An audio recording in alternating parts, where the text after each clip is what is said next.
متشکرم. بسم الله الرحمن الرحیم. سلام به همه خواهران و برادران. نشست امروزمون مصادف است با سالگشت شهادت اولین دسته از شهدای مجاهد خلق که بعد از محاکمه در بیدادگاه‌های ضد خلقی در میدان اعدام شربت شهادت نوشیدند.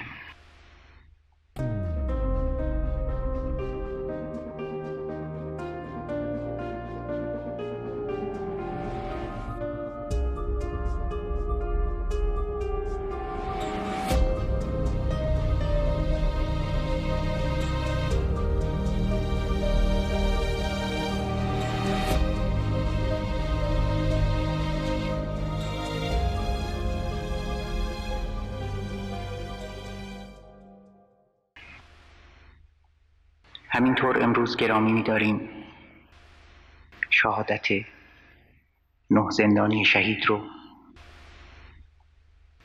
در زمره پیشگامان مبارزه مسلحانه انقلابی که به بهانه فرار از زندان در تپه‌های اوین به شهادت رسیدند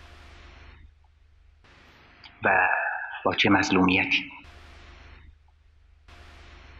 از اون نوع که بی تردید مرگ ظالمان رو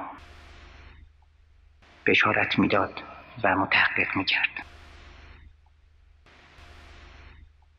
و آیا به راستی حیات ویژه آدمی چیزی جز سراسر عقیده و جهاد هم هست؟ به خصوص شهیدان مجاهد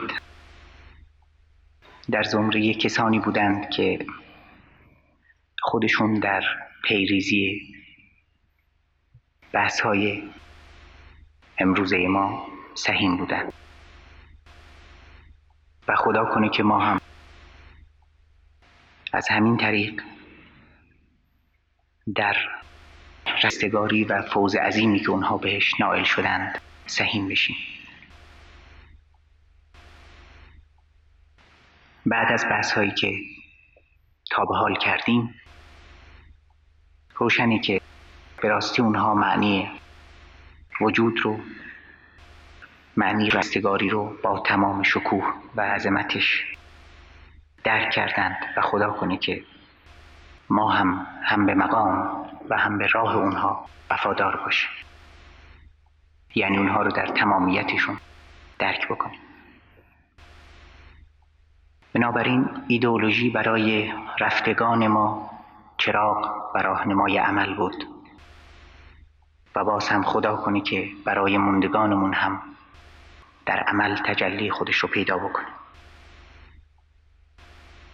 در این میان همین افتخار برای سازمان مجاهدین خلق ایران بس که توانست در یکی از سیاه‌ترین و دردناکترین دوره‌های تاریخ ایران عقیده و آرمان رو با عمل بیامیزه.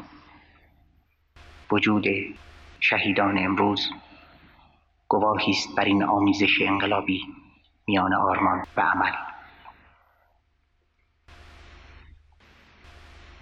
و در پایان آرزو بکنیم که کاش ما هم از این پس هم با صبر و مقاومت و پایداری انقلابی تا واپسین دم حیات معنای حقیقی وجود خودمون رو باز بیابیم.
تبیین جهان قسمت 72.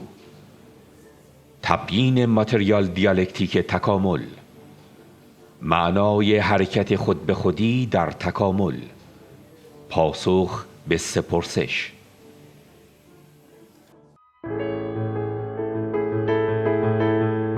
معنای حرکت خود به خودی در تکامل. خب حالا با اجازه شما بحث خودمون رو ادامه میدیم. اما اجازه بدین قبل از شروع مبحث جدید یک تتمه‌ای از بحث قبلی رو تکمیل بکنیم و اون معنای دقیق کلمه خود به خودی است از قول خود فلاسفه ماتریال دیالکتیسیان،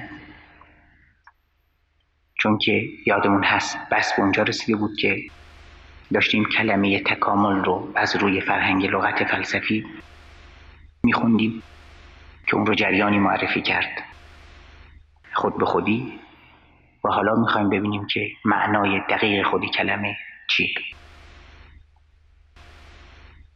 به خصوص گفتم که بهترینه که معنای کلمه رو هم از قول خود اونها و در اینجا مستقیما از روی همون فرهنگ لغات فلسفی بخونیم. این فرهنگ خود به خودی رو به معنای فعل یا کنش بدون عمد معنا میکنه و میگه که ماتریالیسم دیالکتیک خود به خودی را به عنوان خاصیتی از ماده تعریف میکند که نشانه است از خود جنبشی آن. لنین این نقطه نظر ماتریالیسم دیالکتیک را چنین بیان میکند: شرط شناخت تمامی پروسه های جهان، همه جریانات جهان که خود جنبشیشان در تکامل خود به خودی و در حیات واقعیشان است، شناخت آنها به عنوان وحدتی از ازداد است. رابطه تکامل رو با اتودینامیزم داخلی ماده و درونجوشی و تضاد.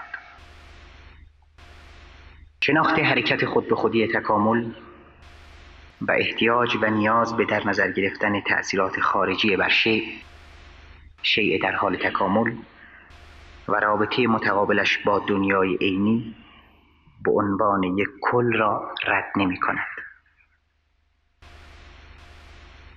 پس ملاحظه می کنیم که به تعبیر فرهنگ لغت این تبیین خود به خودی نمیخواد تأثیرات خارجی رو انکار بکنه که قبلا در این مورد توضیحاتی دادیم و در آینده هم اشاره خواهم کرد که به نحو اخص منظور چیه. با توجه به این چیزی که خوندم، پس بنابراین ما در دفعه گذشته حق داشتیم که نتیجه بگیریم ماتریالیست های دیالکتیک علیرغم مبارزات ترقی خواهانشون با ماتریالیست های ماشینی به هر حال در یک محور با اونها دارای فصل مشترک بودن و اون هم کور دونستن و بی هدف بودن جریان تکامل. و به همین دلیل بود که واژه خود به خودی رو با معنایی که کرد به بحث قبلیمون اضافه میکنیم.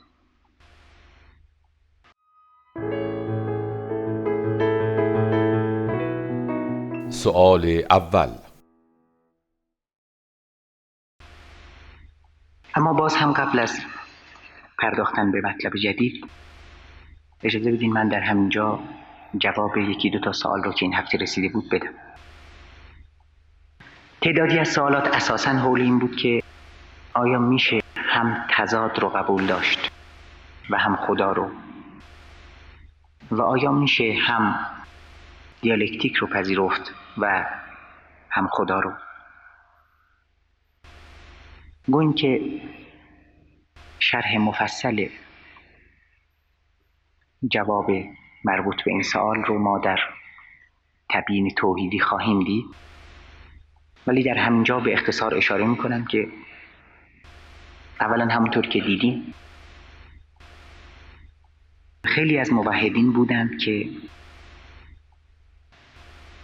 صحبت از تضاد میکردند، خیلی از معتقدین به خدا بودند که تضاد رو قبول میکردند.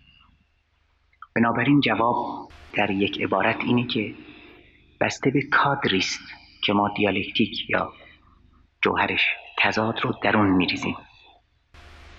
اگر دیالکتیک رو در قلمرو ماده بریزیم، یعنی استناد بکنیم به بینش ماتریالیستی دیالکتیکی، طبیعتاً با اعتقاد به یک خدا خالق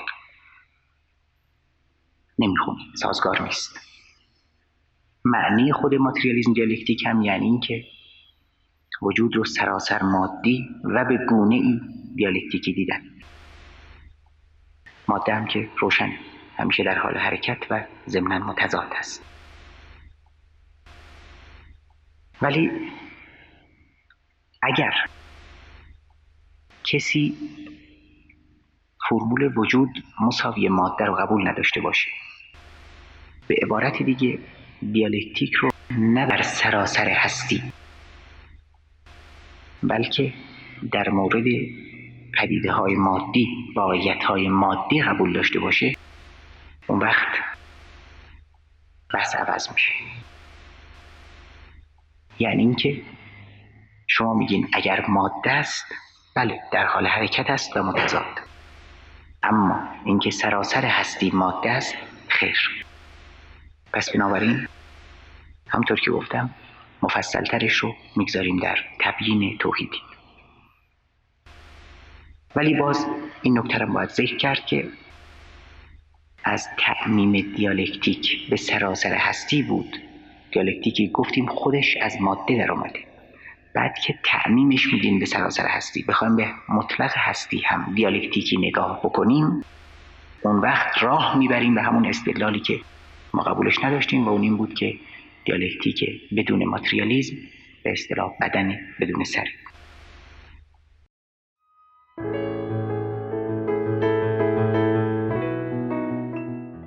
سؤال دوم.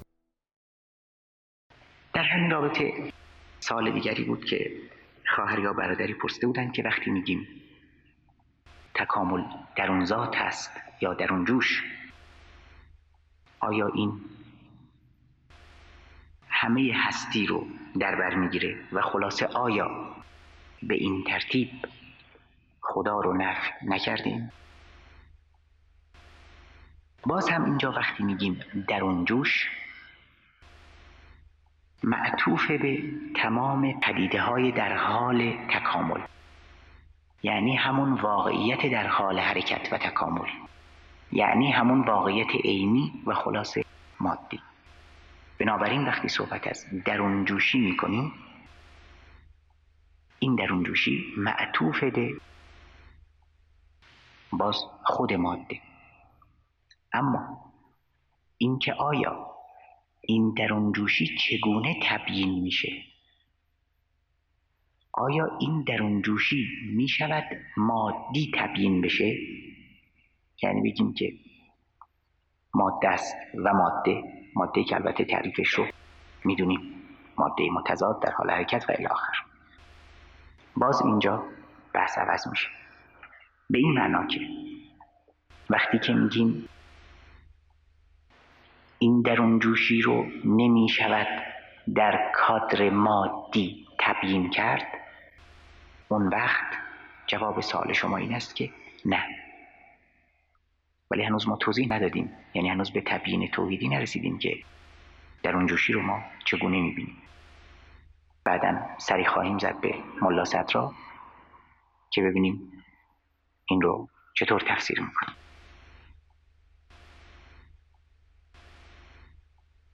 خب بنابراین صحبت ما در نفس درون جوشی نیست، چون معمولاً اینجا مکانیزم ها، چگونگی ها یا قانونمندی ها اشتباه میشه، مخلوط میشه با تبیین ها، یعنی حیطه علم و فلسفه چه بسا با هم مخلوط شده باشه. خب شکی نیست که مطابق قانونمندی هایی طی شده جریان تکامل مثلا ماهی به قورباغه که صحبتش رو قبلا میکرد، یا جریان خلق اندام ها، قبلا صحبتشو میکردیم که مثلا چشم و گوش و سلسله اعصاب و اینها چطوری خلق شدن. بحث اساسی و مهم در اینجاست که آیا همین قانونمندی های ولو در اون جوش، ولو که میگم به علت که الان نمیخوام وارد بحثش بشم، همین قانونمندی ها رو میشود مادی تبیین کرد یا میشود تصادفی تبیین کرد یا نیاز هست به تبیین دیگری؟ بنابراین باز تکرار میکنم که این تصور که لدالورود به بحث اگر صحبت از درون جوشی میشه بایستی خدا رو کنار گذاشت غلطه و از اونجا ناشی میشه از یک تصور مکانیکی از خدا که اگر یک دست مکانیکی در خارج از پدیده نباشه که اون رو برانه به جلو، این خدا پایش سست میشه. در یک کلام بحث اصلی ما در تبیین نه در مکانیزم ها و نه در نفس خود قانونمندی ها، در تبیین این مکانیزم ها و قانونمندی هاست. نظیر مثال قدم زن که صحبتش رو میکردیم، نظیر مثال تیراندازی و یا مجروح. فرض بکنید با هر مکانیزمی کسی اینجا آمده باشه و در حال قدم زدن باشه و یا مجروح شده باشه و یا در مثال تیراندازی. بحث در اینه که این رو چطور میشه تبیین کرد، چه نتایجی میشه ازش گرفت. عنوان مثال شما میتونین بگین که با یک سری قانونمندی های ذاتی و درون جوش جریان تکامل منجر شده به حیات. بعد انتخاب طبیعی، انتخاب زیست شناسانه یکی یکی جانوران رو متبدل کرده و آورده بالا. فرضاً از ماهی رسیدیم به قورباغه، بعد اندام ها یکی بعد از دیگری. سوال اینه که چرا؟ سوال فلسفی. سوال اینه که چطور می شود اینها رو تبیین کرد؟ درست مثل این که می گفتیم برای چی اومده در اینجا قدم می زنه؟ اینجا هم همینطور.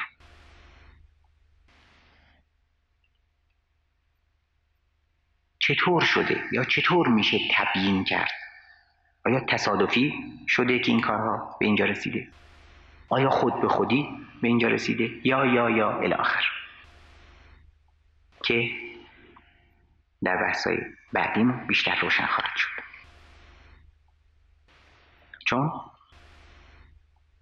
باز بر این که کمی فقط روشن‌تر بشه، در هر حال باز من میتونم بپرسم که شما وقتی میگین که درون ماده باعث شده که کارها به اینجا برسه،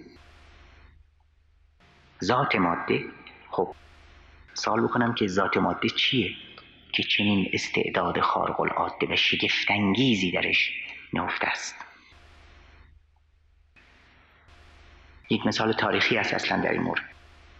امام صادق با یکی از طبیعیون یا دهریون، بگیریم همین مادیون، در اون دوره بحث میکرد و در آخر بهش گفت که اگر اون دهر یا طبیعتی که شما میگین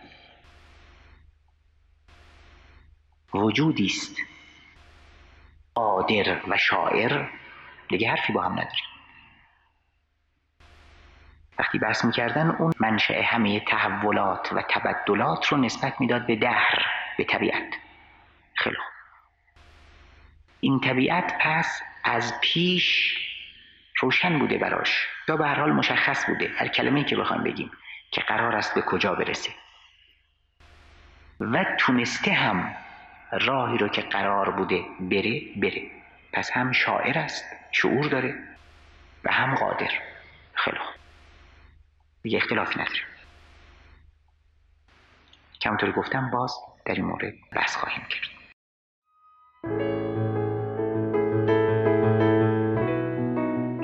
سؤال سوم. سوال دیگری است. برادر یا خواهری نوشتند که با توجه به اینکه بینش فلسفی شما از دیدگاه علمی پرانتز تجربی است، ناچار با منطق ارسطویی میانه خوبی نخواهید داشت. بنابراین مسئله تناقض را چگونه توجیه می‌کنید؟ به عبارت دیگر، اصل عدم تناقض را که پایه منطق سوری است شما چگونه رد می‌کنید؟ البته با تمسک به مثال‌هایی سعی کردید خیلی ساده مسئله را حل شده قلمداد کنید و به زودی از آن بگذرید. در جواب بایستی بگم که این مطلب درسته. من تلاش کردم که بدون اینکه اشتغال ذهنی ایجاد بشه، چون مربوط به بحثمون نبود، حتی المقدور هرچه ساده تر رد بشه. اما تقریبا اونجوری که گفتنی بود گفتم، با تذکر بر این نکته که جای مفصل تر این بحث در بحث‌های شناخته. اما جواب اصل مطلبی که ایشون گفتن که اصل عدم تناقض رو چطور رد می‌کنیم؟ ما رد نمی‌کنیم، ما اون رو در قلمرو و در حیطه خودش قرار میدیم. ممکن است که شما رد کردن رو به همین معنا نوشتین. بله،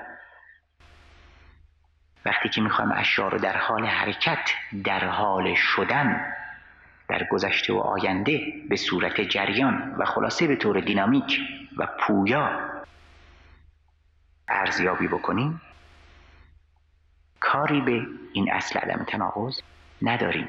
پدیده رو در حال حرکت و با تضادهاش مطالعه میکنیم که خب باز هم فرصت توضیح بیشتر در اینجا نیست. ولی تأکید میکنم که قصد ما بله این بود و الان هم هست که ذهن رو متمرکز بکنیم روی خود این تبیین هایی که داریم صحبتشو میکنیم. همین ها برای نتیجه‌ای که ما در این بحث میخوایم بگیریم کافی است تا بعد نوبت اونهای دیگه برسه.